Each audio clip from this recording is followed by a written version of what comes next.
So, class, last time we discussed about the atomic number and atomic masses, and as I told you earlier, the models that mean you have the Dalton atomic theory, yeah, Dalton model, and you have the Rutherford model is not in your CBSE syllabus. Okay. So after these two topics from your NCERT, we will discuss about the development leading to Bohr's model of atom. Okay.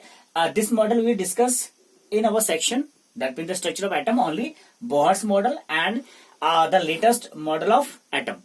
Clear? So before starting the Bohr's model, we have to study these some concept.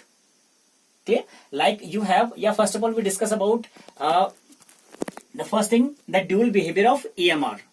ठीक है, आपने कहा जो EMR आपके पास है, EMR stand for electromagnetic radiation. ठीक है, जो आपके पास ये इलेक्ट्रोमैग्नेटिक रेडिएशन है, इसके पास कैसा बिहेवियर है? ड्यूल बिहेवियर है. ठीक है, और ये सब स्टडी हम लोग कर रहे हैं बिफोर स्टार्टिंग बोहर्स मॉडल.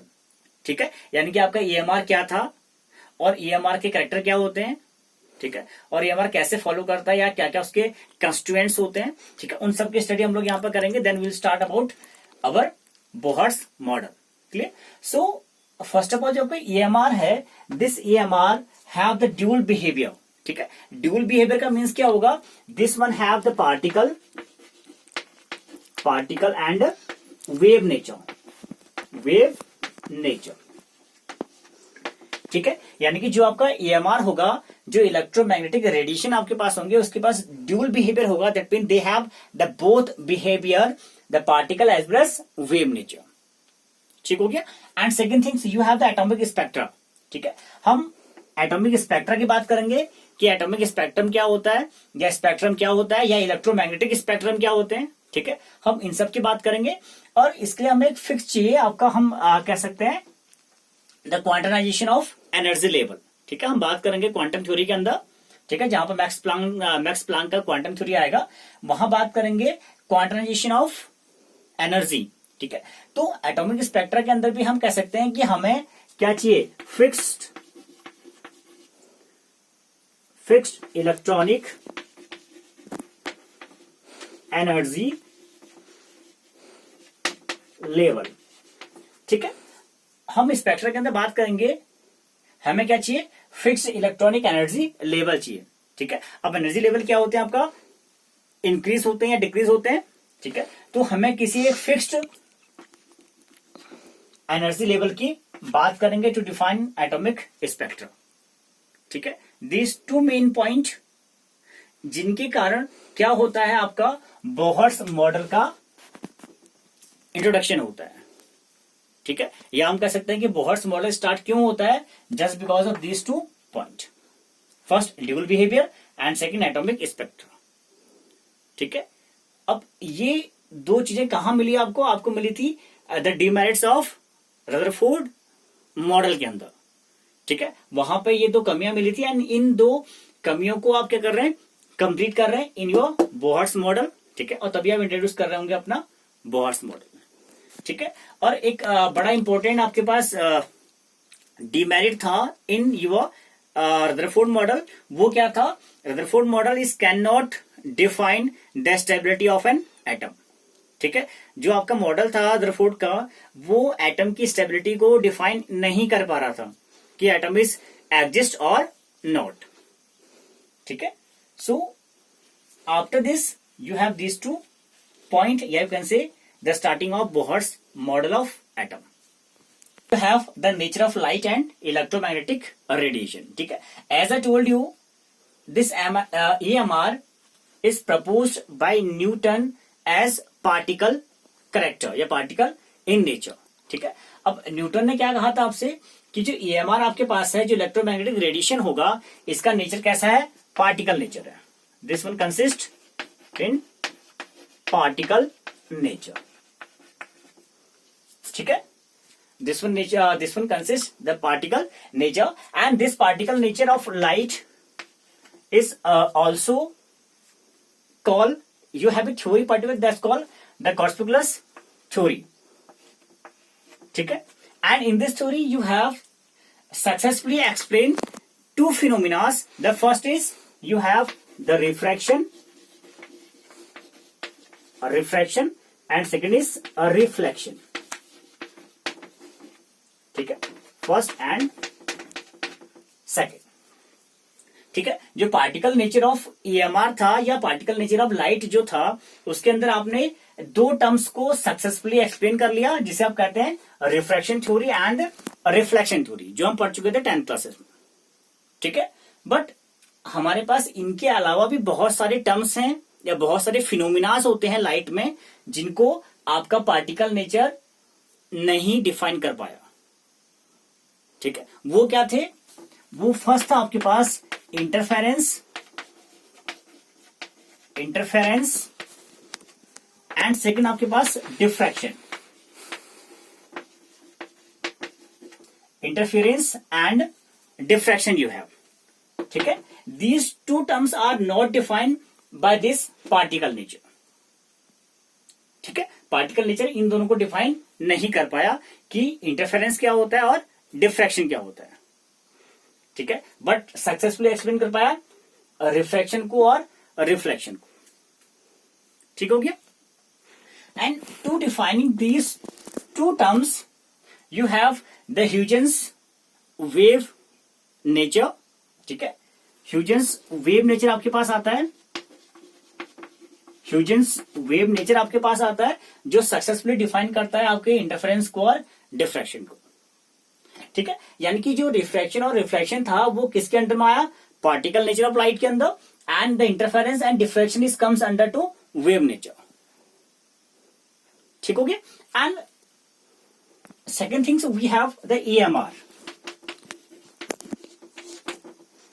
ठीक है, अब जो आपका ईएमआर था, ये ईएमआर है क्या? ठीक है, ये बात क्लियर हो गया, particle nature and the wave nature. ठीक है, अब जो आपका ईएमआर है, ईएमआर को प्रपोज किया गया एज ए वेव नेचर,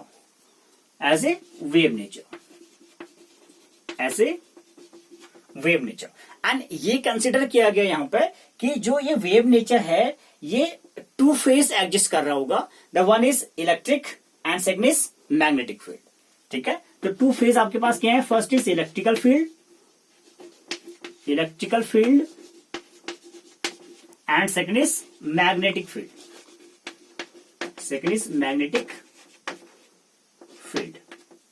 ठीक है, यानी कि जो आपका वेव नेचर था या जो आपका ईएमआर था, इसके टू फेजेस हैं या टू कंस्टिट्यूएंट पार्टिकल होंगे इन स्पेस.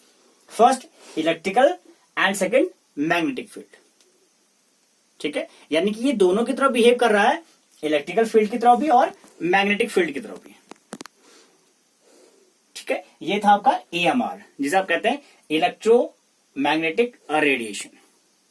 ठीक है, अब आपने कहा जो आपका ईएमआर था ये कैसा आपका वेव नेचर के अंदर है. ठीक है, and we know that wave क्या होती है. सिंपली आप क्या देखते हैं, एक व्हाइट पॉन्ड के अंदर, ठीक है, आप एक स्टोन डालते हैं तो you see some this type of ring like structure. ठीक है, जो क्या हो रहे होंगे, इस सेंटर से इस एंडेड पॉइंट की तरफ को आ रहे होंगे. ठीक है, तो इसे हम सिंपली कहते हैं a wave nature in a plane surface. ठीक है, अब स्पेस में आपके वेव कैसा फ्लो होता है? ठीक है, स्पेस में वेव फ्लो होती है इन दिस मैनर. ठीक है, इन दिस मैनर एक वेव फ्लो होता है आपका in space and a plane के अंदर ऐसे फॉर्म होती है. ठीक है, जब आप क्या करते हैं, सिंपली एक पत्थर को एक तालाब में फेंक दिया जाता है तो आपके पास कुछ रिंग लाइक स्ट्रक्चर बनते हैं. ठीक है, तो उसे हम कंसिडर करते हैं एज ए वेव स्ट्रक्चर. ठीक है, and in this wave nature you have some phenomenas. ठीक है, अब वेव के अंदर क्या होता है, बहुत सारी फिनोमिनास होती हैं. Like you have the amplitude, like you have the wave length, you have the frequency, you have the wave number. ठीक है, तो ये सभी फिनोमिनास या सारे टर्म्स क्या होते हैं, इस वेव पर डिपेंड होते हैं. तो first will discuss these phenomenas कि ये फिनोमिना है क्या. ठीक है, और कैसे इन फिनोमिना को एक्सप्लेन करेंगे, यानी कि एम्पलीट्यूड क्या होगा. ठीक है, एनर्जी कैसे शो करेंगे आप किसी वेव के अंदर, वेव नंबर कैसे रिप्रेजेंट कर रहे हैं आप. ठीक है, फ्रीक्वेंसी क्या होती है. Clear, this all comes by your wave nature.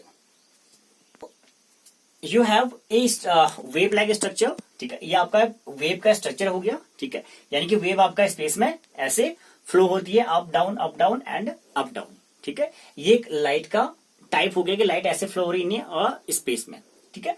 तो हमने जैसे कहा था कि आपके पास क्या होंगे, कुछ स्पेशल टर्म्स आपके पास हैं, कुछ फिनोमिनाज आपके पास हैं, ठीक है। तो फर्स्ट फिनोमिना हम डिस्कस कर लेते हैं आपका, जिसे हमने कहा वेवलेंथ। वेवलेंथ, ठीक है, and wavelength is expressed by lambda, ठीक है, this your lambda expressed by lambda, ठीक है। अब वेवलेंथ होता क्या है, ठीक है, देखिए बच्चों, जो आपके पास किसी वेव का जो अपवर्ड डायरेक्शन का पीक होगा, this peak, and you have the downward and here you have also a peak, ठीक है। So this peak is called crust, और इसे आप कहते हैं थ्रो, ठीक है। This one is throw and crust, ठीक है। This one is crust throw and throw, ठीक है। तो wavelength is defined that the distance of adjacent this crust और दिस थ्रो, ठीक है। या तो इन दो थ्रो के डिस्टेंस को आप बोलेंगे वेवलेंथ, या इन क्रस्ट के बीच की दूरी को या इनके बीच के डिस्टेंस को आप क्या बोलेंगे, वेवलेंथ बोलेंगे। This your wavelength and this your throw, clear. Throw क्या डिफाइन करेंगे, the distance in between these two successive या एडजेसेंट थ्रो, या the distance in between these two adjacent crust is called wavelength, and this one is also wavelength, and wavelength represented by lambda and expressed in angstrom, ठीक है। Unit क्या होगा, angstrom, and we know that 1 angstrom equal to 10 to power -10 metre, ठीक है, या 10 to power -8 centimetre, ये आपका हो गया वेवलेंथ, ठीक है। Second, after wavelength you have the frequency, you have frequency. Frequency is defined by nu, nu, ठीक है। Wavelength lambda and the frequency new, ठीक है। अब फ्रीक्वेंसी क्या डिफाइन करेंगे, सपोज आपका एक वेव फ्लो हो रहा है इन योर स्पेस, ठीक है, स्पेस में कोई वेव फ्लो हो रही है और आपने एक पर्टिकुलर पॉइंट वहां पर रख दिया, suppose this one is the particular point, ठीक है। ये कोई पर्टिकुलर पॉइंट है आपके पास और आपने कहा ये पर्टिकुलर वेव इस पर्टिकुलर पॉइंट से 1 सेकंड में कितनी बार पास हो रही है, कितनी बार पास हो रहा है this particular wave from a particular point is called the frequency of this wave. That means a particular wave is passing through a particular point in space within 1 second, ठीक है। यानी कि आप इस पॉइंट को 1 सेकंड में कितनी बार touch कर रहे हैं, ठीक है, this call the frequency new, frequency new. और आपने क्या कहा, कितनी बार टच कर रहे हैं विद इन सेकेंड, तो एक्सप्रेस इन या यूनिट क्या होगा, सेकेंड इनवर्स, या कैसे सॉरी सेकेंड, ठीक है। आप इस सेकंड में कितनी बार टच कर रहे हैं इस पॉइंट को, clear. And third you have velocity, third you have the velocity,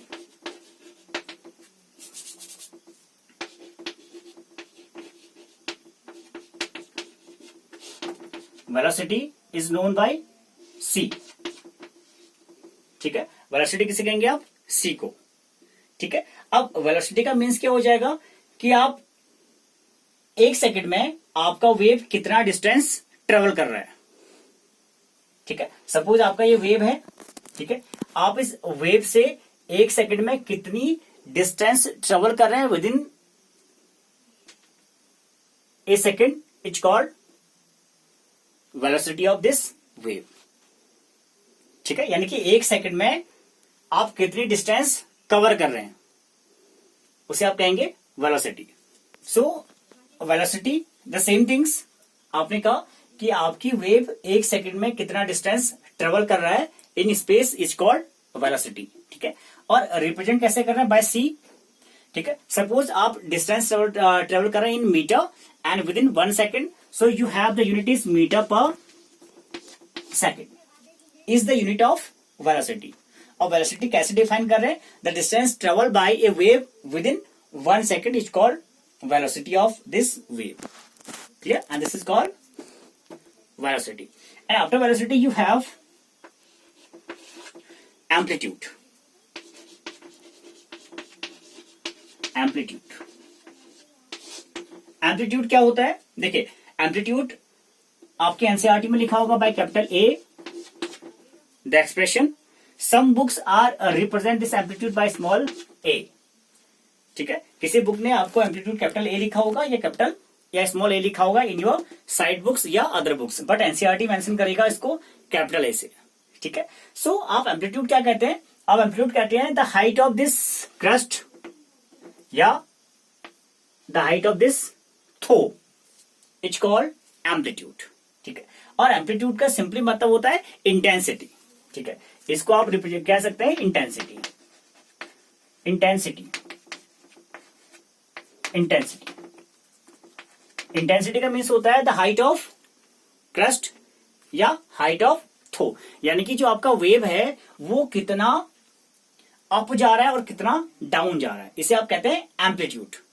ठीक है, और कितना अप जाएगा कितना डाउन जाएगा किस पे डिपेंड करेगा? Depend on energy. ठीक है, तो आप कह सकते हैं कि जो एम्पलीट्यूड होगा उसे आप एनर्जी भी कह सकते हैं कि आपके वेव के बाद जितनी एनर्जी होगी वो उतना ही ऊपर जाएगा एंड उतना ही नीचे आएगा।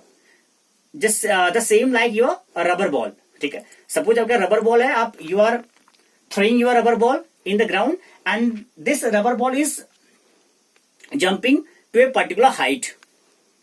ठीक है, किसी एक पर्टिकुलर हाइट तक जा रहा है, so this one is called the amplitude.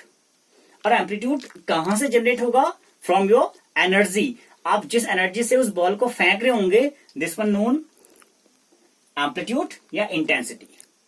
उतना ही ऊपर जाएगा फिर उतना ही नीचे आएगा, देन ऊपर देन नीचे। और एक टाइम ऐसा आएगा when this energy of source will be finish and उस टाइम पर वेव क्या हो जाएगा? शांत हो जाएगा। ठीक है, या बॉल क्या आ जाएगी आपका? रेस्ट मोशन, रेस्ट में आ जाएगा। ठीक है, दिस कॉल्ड एम्पलीट्यूड ए या small A in your side book and A is called capital A is in your NCERT. ठीक है, and after amplitude you have the fifth one, the wave number. Wave number is represented by nu bar. Represented by nu bar. ठीक है, अब nu bar क्या होता है? आपने कहा nu bar is the inverse of your wavelength. या you can say the nu bar is equal to 1 by lambda. 1 by lambda. This call your wave number. That means the inverse of wavelength. ठीक है, these 5 are the main phenomena of your wave motion. ठीक है, wave motion की क्या हो गया? आपके phenomena हो गया the first wavelength lambda represent in angstrom and 1 angstrom equal 10 to the power minus 10 meter या 10 to the power minus 8 centimeter. Second is frequency. क्या होता है? आपने कहा किसी पर्टिकुलर पॉइंट को आप कितनी बार टच करके निकल रहे हैं विद इन 1 सेकेंड। ठीक है, it's called frequency nu and the unit is 1 by second. ठीक है, या you can say the second inverse. ठीक है, या equal to you can write here the second inverse. Clear? And third you have the velocity capital C, sorry small C, and you have m/s metre per second. किसी एक second में चली गई wave की दूरी या distance travel bye with in 1 second is called velocity. And next is amplitude, that means the energy terms. Yeah, you can say this is also called energy terms. Yeah, intensity, capital A, yeah, small a. And last you have the wave number. Nu bar is represented by the inverse of lambda. Yeah, inverse of wavelength. After this, you have a relationship in between the lambda, nu bar, and velocity. You have the next topic, the relationship in between the nu, lambda, c, yeah, nu bar. You can also write here nu bar. ठीक है, आपके पास क्या है? Relationship होता है, और relationship simply होता है आपके पास c is equal to nu into lambda. Nu into lambda, this is your first relationship. That mean the velocity is equal to this nu into lambda, that mean the frequency into wavelength. is called the first relationship. Here you can write the equation first. Second times this lambda is also go here. Yeah, you can write the nu is equal to c by lambda. ठीक है, और you know that 1 upon lambda is called nu bar. That means the nu is equal to c nu bar. This your second relationship. Clear? So these two are, these three you have the relation in between the nu, lambda, c and nu bar. ठीक है, यानी कि 5 के 5 आपके पास क्या होंगे, relation में होंगे with in a wave, and these 3 are the relation in between